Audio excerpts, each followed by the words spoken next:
ना तो किसी से कहना है, ना किसी से सहयोग लेना है, चाहे बाहरी आक्रमण हो चाहे आंतरिक। चुपचाप अपने आराध्य देव का विधान देखना है, बस आप जीत जाओगे माया पर। आप मन को अपने अधीन कर लेंगे, जो बहुत कठिन बात है। श्रीपाद प्रबोधानंद जी महाराज करुणा करके कह रहे हैं, अय उपासक, चांडाल स्वखरादिवद यदि जनाः कुर्वन्ति सर्वे तिरस्कारम दुर्विषहंच तेन नहि मे खेदस्तनीयानपि देवा दिव्य मे च भूत निवहा प्राणाश्च दद्युर्महा स्नेहात्तुष्टमतो न मे गुरुतृषो श्रीवृंदावनीये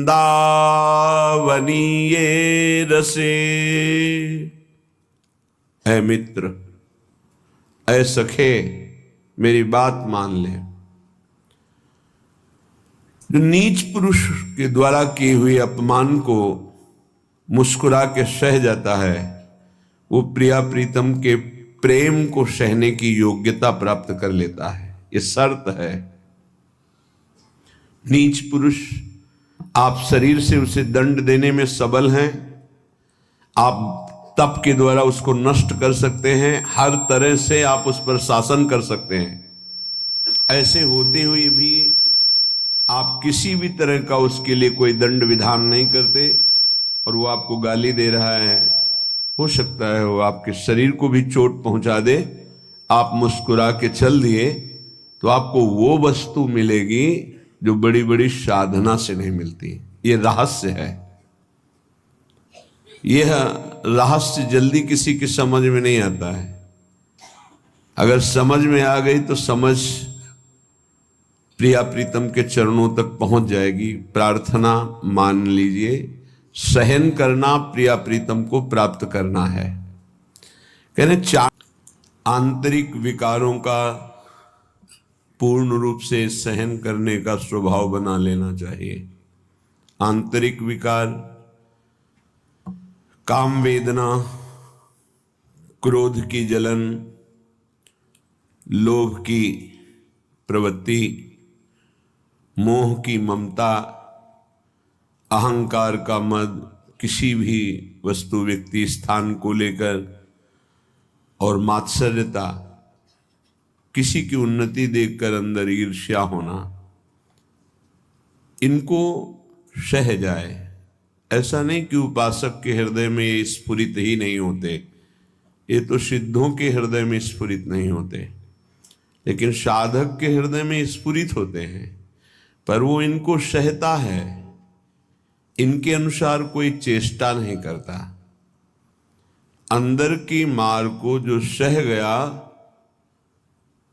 वही महापुरुष कहा जाता है।